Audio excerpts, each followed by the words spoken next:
जय हिंद साथियों, नमस्कार। Welcome to AJ smart classes. हाँ साथियों, आज हम आपके लिए लेके आए हैं माध्यमिक शिक्षा बोर्ड राजस्थान अजमेर द्वारा जारी कक्षा 10 का मॉडल पेपर का समाधान। हाँ साथियों, आज हम इस वीडियो में बात करेंगे संस्कृत के मॉडल पेपर पर। जैसा कि आपको पता है कि राजस्थान माध्यमिक शिक्षा बोर्ड कक्षा 10 के मॉडल पेपर राजस्थान माध्यमिक शिक्षा बोर्ड की ऑफिशियल वेबसाइट पर जारी कर दिए गए और आपने अभी तक मॉडल पेपर देख भी लिए होंगे। जिन बच्चों ने अभी तक मॉडल पेपर नहीं देखे हैं तो उनको मैं बता दूं, आपको हमारे द्वारा सभी 6 विषय के मॉडल पेपर दे दिए जाएंगे। और वह मॉडल पेपर आपको कैसे मिलेंगे, तो साथियों आपको यहाँ स्क्रीन पे एक नंबर दिखाई दे रहा होगा, ये मेरे पर्सनल नंबर है साथियों। आप इनको ऐड करके मुझे व्हाट्सएप पर मैसेज करें, मैं आपको हमारे व्हाट्सएप के ग्रुप में ज्वाइन कर दूंगा और वहां पर आपको सभी 6 विषय के मॉडल पेपर और साथ ही साथियों उन सभी 6 विषय के मॉडल पेपरों का समाधान भी आपको वहां पर मैं दे दूंगा, यानी क्वेश्चन के साथ आंसर भी आपको साथ में ही मिल जाएंगे, इसलिए आप वहां से चेक कर सकते हैं। ठीक है साथियों, आज हम इस वीडियो में बात करेंगे संस्कृत के आंसरों की। पूरा पेपर सोल्व करने वाले हैं साथियों आज हम संस्कृत का मॉडल पेपर। और मॉडल पेपर क्या होता है साथियों, एक बार बता दूं, मॉडल पेपर वह पेपर होता है साथियों जो आपका बोर्ड परीक्षा में पेपर होने वाला है। मार्च के महीने में जो आपकी बोर्ड परीक्षा का मुख्य पेपर होगा, उस पेपर का पैटर्न कैसा रहेगा, क्वेश्चन कितने होंगे, उनकी नंबरिंग क्या होगी, सभी को बताने के लिए एक नमूना प्रश्न पत्र तैयार किया जाता है जिसे कहते हैं मॉडल पेपर कहते हैं। और वही ये मॉडल पेपर है। इससे काफी क्वेश्चन आएंगे साथियों, बिल्कुल सेम भी आ सकते हैं और उस प्रकार का कोई भी क्वेश्चन आ सकता है। इसलिए आज का वीडियो आपके लिए काफी ज्यादा इंपॉर्टेंट है, इसलिए पूरा देखिएगा। ठीक है, संस्कृत का आज हम पूरा समाधान करेंगे साथियों। तो आप स्क्रीन पर देख सकते हैं, यहाँ पर लिखा है माध्यमिक शिक्षा बोर्ड राजस्थान अजमेर मॉडल प्रश्न पत्र परीक्षा 2023 के लिए संस्कृत यानी तृतीय भाषा कक्षा 10। साथियों आपको बता दूं, जो आपका इसका समय होगा पेपर का वो होगा 3 घंटे 15 मिनट का, यानी 3.25 घंटे में आपको पूरा पेपर करना होगा। और पेपर आपका 80 अंक का होगा साथियों। आप इसमें थोड़ा नीचे आएंगे तो यहाँ पर तो आपको सिलेबस की जानकारी दे रखी है। यहाँ पर आप आएंगे तो यहाँ पर लिखा होगा साथियों, देखिए यहाँ पर साफ साफ लिखा है जो आपके पेपर का पूर्णांक होगा क्या होगा, 80 अंक का होगा। क्योंकि साथियों आपको पता है आपको 100 में से नंबर मिलते हैं, 80 तो यहाँ से मिल जाएंगे पेपर से। और साथियों बचे हुए 20 नंबर आपको कहाँ से मिलेंगे, वो आपको मिलेंगे साथियों आपके विद्यालय के सत्रांक द्वारा। सत्रांक आपके विद्यालय द्वारा भेजे जाएंगे जो आपकी उपस्थिति, कार्य, व्यवहार सभी के आधार पर दिए जाते हैं। ठीक है साथियों, तो 20 नंबर भी आपको पूरे लेने होंगे। ओके, अब साथियों 80 नंबर का पेपर है, बात कर लेते हैं इसके क्वेश्चन आंसरों पर। तो क्वेश्चन साथियों में दिया है खंड। सबसे पहले आपको क्या देखने को मिलता है, खंड मिलता है। और खंड में हमारे पहला प्रश्न है वह है अधोलिखित प्रश्नानाम उचितम विकल्पम चिनुत, यानी कि हमें जो क्वेश्चन दिए गए हैं उनका उचित विकल्प द्वारा यानी ऑप्शन द्वारा समाधान देना है, यानी आंसर देना है। ठीक है साथियों, फर्स्ट नंबर का क्वेश्चन आता है लोके महतो भयात क मुच्यते। तो साथियों इसमें आपका राइट आंसर हो जाएगा बुद्धिमान। क्या हो जाएगा, बुद्धिमान। ठीक है साथियों, संस्कृत विषय अगर आपने चैप्टर पढ़े तो आपको ये पूरा अच्छी तरीके से समझ आएगा। यहाँ पर हम केवल आंसरों की बात करेंगे और जहां तक समझाने का क्वेश्चन आएगा वो भी हम समझाने का प्रयास करेंगे। ठीक है, इसके बाद क्वेश्चन 2 है साथियों, लव कुशो कस्य पुत्रो आस्तम, यानी कि लव किसके पुत्र थे साथियों, आपको पता होगा राम भगवान जी के थे। तो यहाँ पर अ राइट हो जाएगा, रामस्य। ठीक है साथियों, ओके। इसके बाद साथियों थर्ड है नराणा देहस्तो प्रथमो शत्रु क। तो इसमें आपका राइट आंसर हो जाएगा अ, क्रोध। ठीक है, इसके बाद फोर्थ है साथियों हमारा आत्म राक्षस्य ग्रह जन्म क स्वग्रते रक्षति। तो इसमें आपका राइट आंसर हो जाएगा ब, चंदन दास। ओके, ठीक है साथियों। फिफ्थ क्वेश्चन है उदीरित अर्थ पशुनापि ग्रहते इत्यत्र रेखा किम पदस्य कोहर्त। तो साथियों इसमें आपका राइट आंसर हो जाएगा कथित अ, क्या हो जाएगा, अकथित।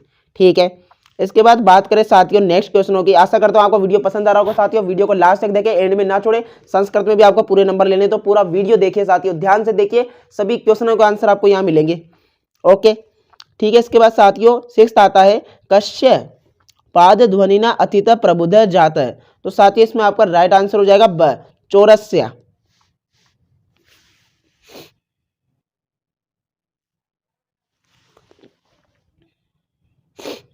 तो साथियों इसमें हमारा फिफ्थ है उदीरित अर्थ पशुनापि ग्रहत इत्यत्र रेखा कितम पद। साथियों हमारा सिक्स्थ है कश्य पाद ध्वनिता अतित प्रबुद्ध जात। तो साथियों इसमें आपका राइट आंसर हो जाएगा ब, चौरस्य।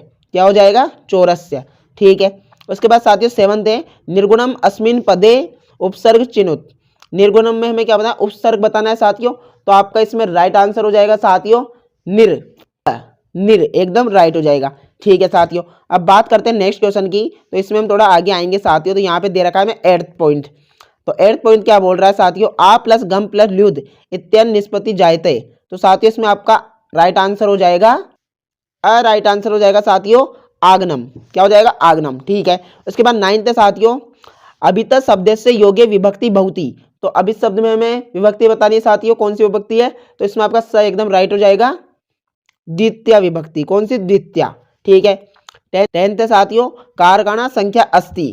तो कारकों की संख्या बतानी है साथियों, तो संस्कृत विषय है तो इसमें आप क्या कर देंगे, स एकदम राइट हो जाएगा 60। अगर हिंदी के पूछता हो साथियों 8 हो जाते। ओके ठीक है, इसके बाद 9th है, निरप रिक्त स्थान अध्यास्त। रिक्त स्थान में क्या आएगा साथियों, तो रिक्त स्थान में आपका आएगा ब, सिंहासनम।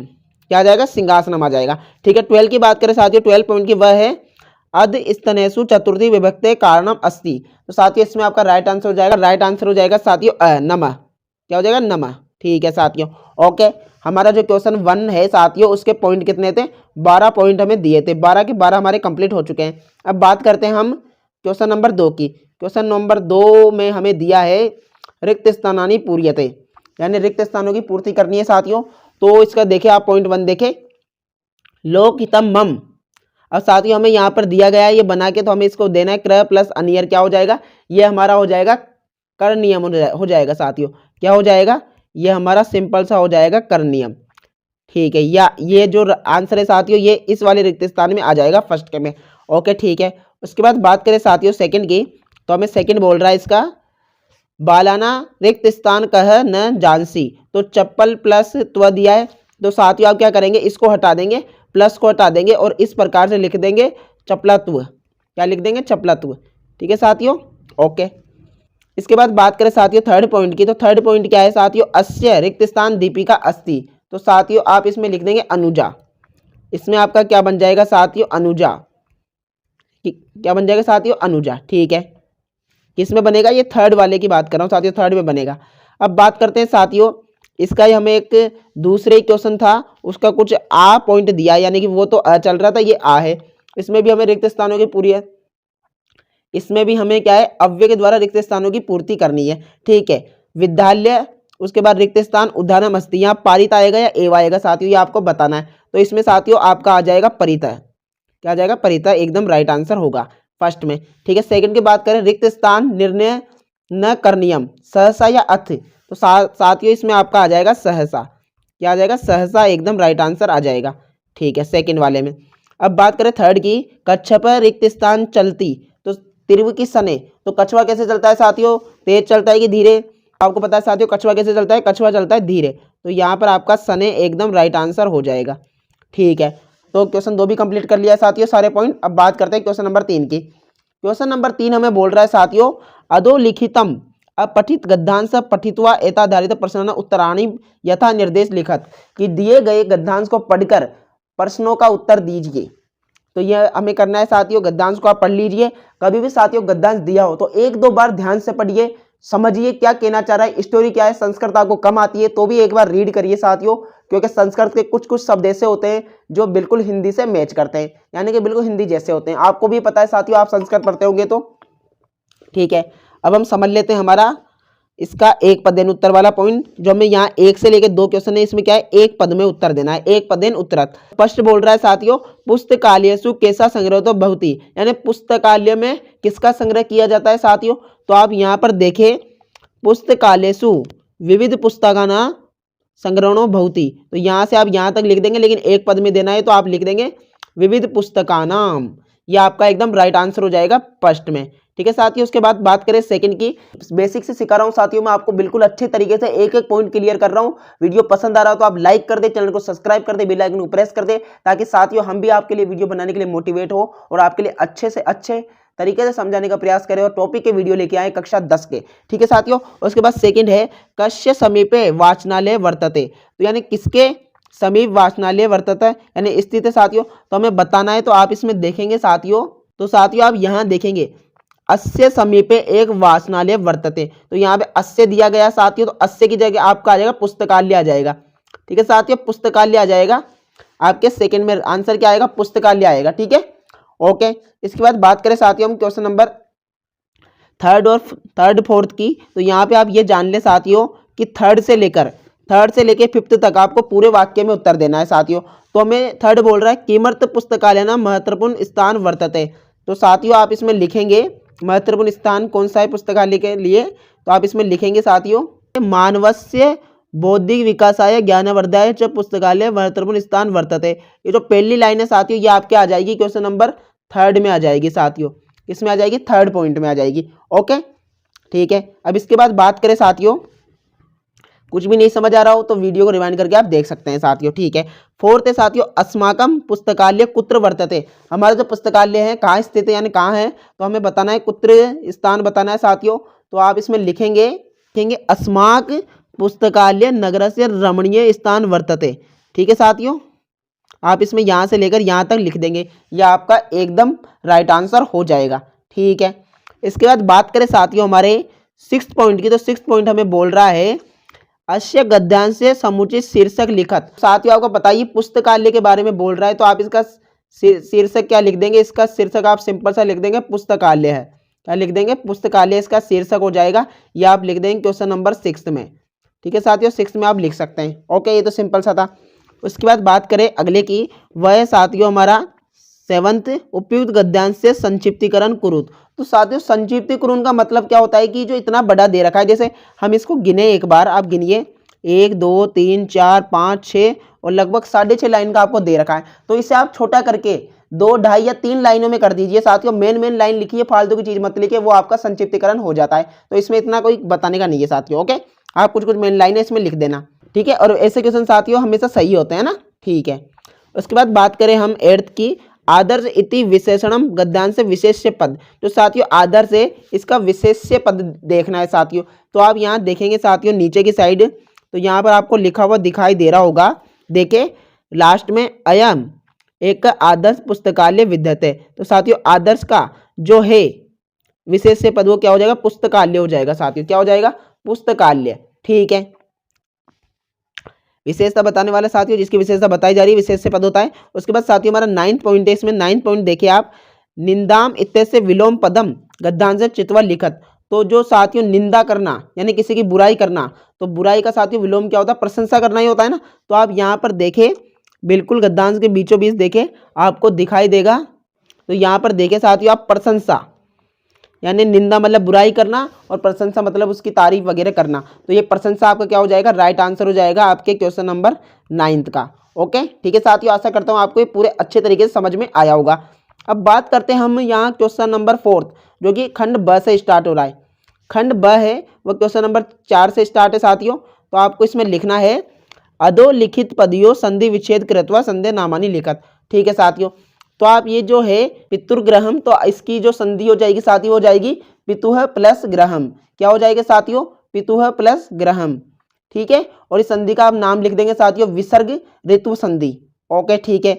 उसके बाद साथियों सेकंड का आप लिखेंगे संचरण का, तो इसमें आप लिख देंगे सम प्लस चरणम। क्या हो जाएगा, सम प्लस चरणम, और संधि हो जाएगी आपकी अनुस्वार संधि। ठीक है साथियों, अनुस्वार संधि हो जाएगी। ओके, उसके बाद क्वेश्चन नंबर 5 है वह है अधोलिखित पदियों संधि कृत्वा नामानी लिखत। तो क प्लस अत्र, क प्लस अत्र का आप हो जाएगा साथियों को अत्र। क्या हो जाएगा, को अत्र, और संधि हो जाएगी आपकी उत्व संधि हो जाएगी। ठीक है। उसके बाद सेकंड है साथियों सद प्लस कार का आपका हो जाएगा सत्कार। क्या हो जाएगा, सत्कार है, और संधि हो जाएगी व्यंजन संधि। ठीक है। उसके बाद क्वेश्चन नंबर 6 में बोल रहा है साथियों कि जो हमें यहाँ पर रेखांकित पद दे रखा है जिसपे लाइन खींची हुई है, अंडरलाइन हो रखा है, उसका समास विग्रह करना है। तो यहाँ पर किस पे हो रखा है साथियों, शरीरस्थो। तो शरीरस्थो का साथियों आप लिखेंगे इसमें ये तत्पुरुष समास हो जाएगा। कौन सा समास हो जाएगा साथियों, तत्पुरुष समास। और उसके बाद साथियों है इसमें कच जल मलिन, तो साथियों इसमें आपका हो जाएगा कर्मधारय समास। कौन सा साथियों, कर्मधारय समास आप इसमें लिख देंगे। ओके, एक एक नंबर का था तो आपको मिल जाएंगे 2 नंबर। उसके बाद साथियों हमारा प्रश्न नंबर 7 आता है, वह बोल रहा है अधोलिखित रेखांकित पदियों विग्रह पदाना समास करो समास से नामानी लिखत। ठीक है साथियों, तो हमें पहले तो इनका क्या करना है, इनका समास बनाना है साथियों। तो किस, विमूढ़ा दी यस्य च, तो साथियों इसका जो समास होगा वो हो जाएगा विमूढ़ी। क्या हो जाएगा, विमूढ़ी। और इसलिए इसमें आप लिखेंगे साथियों समास बहुब्रीहि समास। बहुब्रीहि समास साथियों इसमें हो जाएगा। और साथियों देखिए माता च पिता च, तो इसमें आप लिखेंगे माता पितो, माता पित्रो। और इसमें साथियों हो जाएगा द्वंद्व समास। क्या हो जाएगा, द्वंद्व समास। ठीक है, 7th भी कंप्लीट हुआ।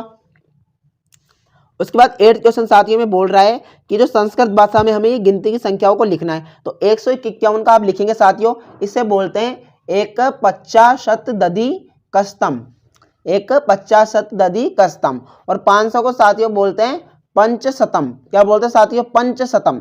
ठीक है, ये भी हमारा राइट आंसर हो जाएगा। उसके बाद साथियों बात करें क्वेश्चन नंबर 9 की, वो बोल रहा है कि हमें प्रश्न निर्माण करना है साथियों। प्रश्न निर्माण कुरुत, तो साथियों धेनुमा माता सुरभि आसित, तो आप इसमें लिखेंगे कासाम माता सुरभि आसित। क्या होगा साथियों इसका? कासाम माता सुरभि आसित। सेकंड है राम लवकुशो आशीर्वादम उपवेशति, तो आप इसमें लिखेंगे साथियों राम लवकुशो कुत्र उपवेशति। ठीक है, ये इसका एकदम राइट आंसर हो जाएगा। ठीक है, अब इसके बाद बात करें क्वेश्चन नंबर 10 की, तो क्वेश्चन नंबर 10 हमें बोल रहा है साथियों निर्देशानुसार शब्द रूपाणी लिखत, तो अस्मद शब्द साथियों, अस्मद शब्द इसकी हमें षष्ठी विभक्ति लिखनी है। तो साथियों इसकी षष्ठी विभक्ति आप लिखेंगे, इसकी षष्ठी विभक्ति होगी मम आवयोः अस्माकम, मम आवयोः अस्माकम, ये इसकी षष्ठी विभक्ति हो जाएगी। कि साथियों आप षष्ठी विभक्ति लिखेंगे मम आवयोः अस्माकम, मम आयवो अस्माकम, ये इसकी षष्ठी विभक्ति हो जाएगी। ठीक है साथियों, उसके बाद हरि शब्द की क्या है? तृतीय विभक्ति लिखनी है। तो हरि शब्द की तृतीय विभक्ति आप लिखेंगे साथियों हरिणा हरिभ्याम हरिभि, हरिणा हरिभ्याम हरिभि। ठीक है, ये भी हमारा एकदम राइट हो जाएगा क्वेश्चन नंबर 10। इसके बाद बात करें साथियों हम क्वेश्चन नंबर 11 की, तो क्वेश्चन नंबर 11 हमें बोल रहा है साथियों निम्नलिखिता धातुना यथा निर्दिष्ट रूपाणी लिखत, तो साथियों फर्स्ट है इसमें सेव धातु लट लकार से प्रथम पुरुष। सेव धातु का साथियों में क्या करना है? लट लकार में प्रथम पुरुष लिखना है। तो मैं आपको स्क्रीन पे यहाँ फोटो दिखा देता हूँ, सारी लकारें इसमें आप लिख देंगे ये वाला सेवते सेवेते सवंते, सेवते सेवेते सवंते। ठीक है साथियों, ओके। उसके बाद सेकेंड है बू धातु का लोट लकार में उत्तम पुरुष लिखना है साथियों। तो आप ये फोटो देखे आप इसमें लिखेंगे भवामी भवाव भवाम, भवामी भवाव भवाम। ठीक है साथियों, क्वेश्चन नंबर 11 भी कंप्लीट हुआ। उसके बाद क्वेश्चन नंबर 12 क्या बोल रहा है साथियों अधोलिखित वाक्यों शुद्ध कृत्वा लिखत, शुद्ध करके लिखना है साथियों। तो यहाँ पर आप क्या करेंगे, जो अंडरलाइन में वृक्ष से दे रखा है ना, इसकी जगह आप लिख देंगे वृक्षम, वृक्षम परितः बालका संति, वृक्ष परितः बालका संति। और यहाँ पर जो सेकंड में बालक दे रखा है साथियों बालकम, इसकी जगह आप लिखेंगे बालकाय, बालकाय मोदक रोचते, बालकाय मोदक रोचते। ठीक है, ये आपका हो जाएगा एकदम शुद्ध वाक्य। ठीक है साथियों, आशा करता हूँ आपको समझ में आ रहा होगा। आपको स्क्रीन पे एक बार मैं फिर से नंबर बता देता हूँ साथियों, इन नंबर को ऐड करना है, व्हाट्सएप पे मैसेज करना है और हमारे ग्रुप में आपको ज्वाइन होना है। और साथियों डायरेक्ट लिंक यानी व्हाट्सएप में बिना मैसेज करे आपको डायरेक्ट ज्वाइन होना है ग्रुप में, तो उसकी लिंक आपको डिस्क्रिप्शन में मिलेगी, वहां से जाके आप डायरेक्ट हमारे ग्रुप में ज्वाइन हो सकते हैं। ठीक है साथियों, धन्यवाद। उसके बाद बात करते हैं हम क्वेश्चन नंबर 13 की। क्वेश्चन नंबर 13 साथियों में बोल रहा है अधोलिखितस्य पद्यांश संस्कृत भावार्थ लिखत, संस्कृत भाषा में साथियों भावार्थ लिखना है इसका, यानी कि थोड़ा बड़ा करके लिखना है साथियों। तो इसकी एक ही ट्रिक है साथियों, आप जो ये दे रखे हैं आपकी बुक से इनको ध्यान से पढ़िए और आपको जो समझ में आ रहा है संस्कृत भाषा में कोशिश कीजिए ज़्यादा से ज़्यादा लिखने का। मैं आपको यहाँ पर स्क्रीन पे फोटो दिखा देता हूँ साथियों, इस फोटो में से आप ये भावार्थ लिख सकते हैं, समझ सकते हैं और इसे संस्कृत भाषा में रूपांतरण करके आप थोड़ा बहुत कोशिश करके लिख सकते हैं। ठीक है साथियों, फिर भी ना आए तो आप मुझे तो कमेंट में बता ही सकते हैं, मैं आपको बता दूंगा साथियों, है ना, व्हाट्सएप के माध्यम से, वीडियो के माध्यम से, कहीं के माध्यम से आपको बता दूंगा। ठीक है, इसकी टेंशन ना ले। उसके बाद बात करते हैं क्वेश्चन नंबर 14 की। क्वेश्चन नंबर 14 बोल रहा है साथियों अधोलिखित श्लोक से अन्वय कुरुत, तो साथियों यहाँ पर ये दिया गया है आपको ये श्लोक, इसमें क्या है साथियों थोड़े से इसको आपको थोड़े क्रम में लिखना है कि कहाँ कोई गलती है कुछ है तो उसे सही से करके लिखना है, तो आप इसे बिल्कुल सही से लिख सकते हैं। ठीक है साथियों, ये भी इतना कठिन कोई नहीं है, आप इसे कोशिश करके कर सकते हैं। ठीक है, उसके बाद साथियों बात करें आपके 15 क्वेश्चन की, तो 15 क्वेश्चन साथियों आपको बोल रहा है बुद्धिर बलवती सदा इति कथाया सार हिंदी भाषाएं लिखत, तो साथियों आपकी जो कहानी है ये बुद्धिर बलवती सदा इति कथाया का सार हमें हिंदी भाषा में लिखना है। तो साथियों मैं स्क्रीन पे आपको यहाँ फोटो दिखा देता हूँ आपके पाठ की, आप ये लिख सकते हैं साथियों, वरना आप आपने ये पाठ पढ़ा होगा तो आप इसकी हिंदी जानते होंगे। कहानी को लिख दीजिए अपने शब्दों में, आपको नंबर मिल जाएंगे साथियों। कितने नंबर का है? 2 नंबर का है, तो आप थोड़ी बहुत इसके मेन सार लिख दीजिए, आपको नंबर मिल जाएंगे, टेंशन ना करें साथियों। ठीक है, ओके। इसके बाद साथियों क्वेश्चन नंबर 16 है स्व पाठ्य पुस्तकान प्रश्न पत्र मतलब 2 श्लोकों लिखत, अपने पाठ्य पुस्तक में साथियों आपको 2 श्लोक लिखना है, कोई से भी जो इस पत्र में नहीं आए हुए हो। तो साथियों स्क्रीन पे मैं आपको ये श्लोक बता देता हूँ आपकी बुक के, ये मैंने 3-4 श्लोक बता दिए, ज़्यादा भी हो सकते हैं साथियों। तो आप इसे लिख सकते हैं। कोई भी 2 श्लोक की आपको क्या करनी है साथियों, 2 श्लोक तो आपको पक्के रट के रखने हैं, याद करके रखने हैं दिमाग में। और साथियों एक बात बता दूं, 2-3 श्लोक आपको पेपर में देखने को भी मिल जाएंगे, इसलिए कोशिश करें आप 2 से ज्यादा याद करें, ठीक है ना, तो अच्छा रहेगा। ठीक है, उसके बाद साथियों बात करें हम क्वेश्चन नंबर 17 की। क्वेश्चन नंबर 17 में क्या करना है, हिंदी भाषा में सप्रसंग अनुवाद करना है साथियों, हिंदी भाषा में। तो आपको मैं बता देता हूं, यहाँ पर आप देखें स्क्रीन पर, तो साथियों आप हिंदी लिखेंगे पहले की, उसमें आप ये हिंदी अनुवाद कर देंगे। कोई किसान बैलों से खेत जोत रहा था, उन बैलों में से एक बैल शरीर को पकड़ लेता है और तेजी से चलने में असमर्थ हो जाता है, इसलिए किसानों दुबले बैल को हानि पहुंचाते यानी हाँकने लगता है, तो वह बैल को पकड़ने में असमर्थ खेत में गिर गया। क्रोधित किसानों ने उसे उठाने के लिए बहुत बार प्रयास किया तो भी बैल नहीं उठा। भूमि पर गिरे हुए अपने बेटे को देखकर सभी गायों की माता सुरभि की आंखों में आंसू आने लगे। सुरभि की इस दशा को देखकर ही देवता इंद्र ने उससे पूछा, अरे शुभ लक्षण वाहे, ऐसा क्यों हो रहा है, बोलो। और वह इतना साथियों आपको उसमें दे रखा है, तो आप ये हिंदी अनुवाद लिख देंगे। ठीक है, बात करते हैं नेक्स्ट की। ठीक है साथियों, बात करते हैं हम नेक्स्ट क्वेश्चन के साथियों। तो आप इसमें नीचे आएंगे तो आपको 18वां क्वेश्चन क्या दे रखा है, हिंदी भाषा में सप्रसंग अनुवाद लिखना है, हिंदी भाषा में सप्रसंग अनुवाद करना है साथियों। तो ओके, उसके बाद बात करते हैं साथियों 19वें क्वेश्चन की। तो 19वां क्वेश्चन हमें बोल रहा है अधोलिखन नाटक सप्रसंग हिंदी भाषा में अनुवाद। ठीक है, हिंदी भाषा में अनुवाद करना है साथियों आपको, तो आप इसकी हिंदी भी लिख सकते हैं, ठीक है, कोई सा भी आपको आ रहा हो जैसा। उसके बाद प्रश्न 20 की बात करें साथियों, क्रम रहिताना षड्वाक्याना क्रम पूर्वक संयोजित करूँ। तो साथियों संयोजन करना है इसका, सबसे पहले कौन सा आएगा, तो साथियों मैं इसका आपको बता दूं कि इसमें सबसे पहले आएगा, इसमें साथियों आपका जो फर्स्ट पॉइंट है वो आपका फर्स्ट ही पॉइंट रहेगा, ठीक है। और दूसरे पॉइंट की बात करें साथियों जमाने पर, तो जमाने पर जो आपका फोर्थ वाला पॉइंट है वो आपका कौन सा हो जाएगा, दूसरा पॉइंट हो जाएगा। कौन सा हो जाएगा साथियों, सेकंड पॉइंट आपका ये हो जाएगा, ठीक है। और थर्ड पॉइंट की बात करें साथियों, तो आपका जो थर्ड पॉइंट होगा वो आपका सेकंड वाला होगा, जमाएंगे तब। और फोर्थ पॉइंट साथियों आपका जो इसमें सिक्स्थ वाला है वो आपका फोर्थ पॉइंट हो जाएगा। तो साथियों फिफ्थ पॉइंट की बात करें तो फिफ्थ आपका हो जाएगा, जो आपका थर्ड वाला है साथियों, जो आपका थर्ड वाला है वो आपका फिफ्थ हो जाएगा। और सिक्स की बात करें जो अब बचा हुआ कौन सा फिफ्थ रहेगा, ये आपका सिक्स हो जाएगा। इस प्रकार से आप इनको जमा देंगे, ठीक है साथियों, आशा करता हूँ आप समझ गए होंगे, ठीक है। अब बात करते हैं साथियों नेक्स्ट क्वेश्चन की। नेक्स्ट क्वेश्चन बोल रहा है साथियों, नेक्स्ट क्वेश्चन बोल रहा है साथियों हमें, भगवान राजकीय आदर्श उच्च माध्यमिक विद्यालय 10वीं कक्षा छात्र रमेश अस्ति स्वकीय प्रधानाचार्य प्रति एक प्रार्थना पत्रम शैक्षणिक भ्रमणार्थम अनुप्राप्ति प्रत्यन लिखित। यानी कि साथियों अनुमति लेनी है आपको शैक्षणिक भ्रमण के लिए अपने प्रधानाचार्य से। तो उसके बाद बात करें साथियों नीचे वाले क्वेश्चनों की, तो नीचे वाले क्वेश्चन क्या है साथियों, चित्र को देखकर आपको क्या करना है, पंक्तियां लिखनी है और यहाँ पर साथियों आपको संस्कृत में अनुवाद करना है। राधा भोजन पकाती है, गाँव के चारों ओर खेत है, तो इनका भी मैं आपको बता दूंगा साथियों।